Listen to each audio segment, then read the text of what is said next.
Hujambo, siku ya leo tunaangazia neno ambalo liko katika kitabu cha Isaia 49 kuanzia mstari wa 14. Wana wa Israeli walifika mahali wakasema ya kwamba Mungu ametuacha na Mungu ametusahau. Naye Mungu kwa kuwajibu aliwauliza swali. Akawauliza, je, mama anaweza sahau mtoto ambaye alimzaa? Au akose kuwa na upendo kwa yule ambaye ananyonya?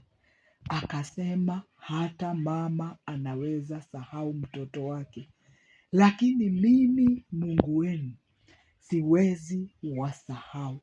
Kwa hivyo siku ya leo mpendwa, inawezekana unapitia mambo magumu katika familia yako, katika hali yako ya kazi. Kifedha, unaweza kuwa hata hauna pesa, au mwili wako unakusumbua, au watoto wanakusumbua, au ni katika huduma. Unaona ya kwamba maisha yamekuwa magumu, lakini Mungu anakukumbusha ya kwamba hawezi kukusahau hata siku moja.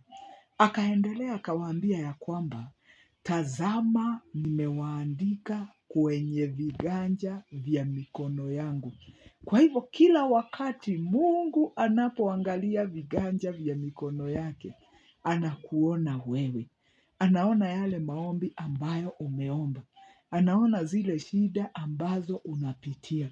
Hapo mbele anasema ya kwamba kuta zako daima zi mbele zangu.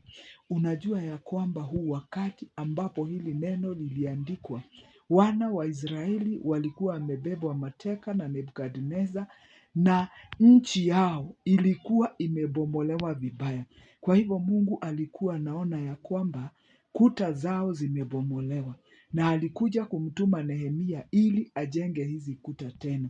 Kwa hivyo siku ya leo, zile shida zote ambazo unaweza kuwa nazo zimeandikwa kwenye mikono ya Mungu.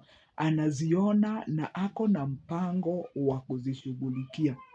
Mpendwa, tunasema usife moyo siku ya leo.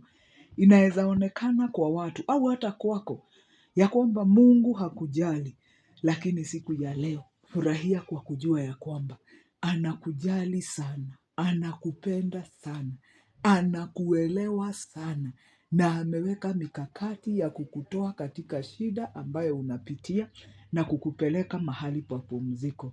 Kwa hivyo siku ya leo jitie nguvu, siku ya leo endelea kuomba, endelea kumshikilia, mambo yatakuwa mema. Asanti sana.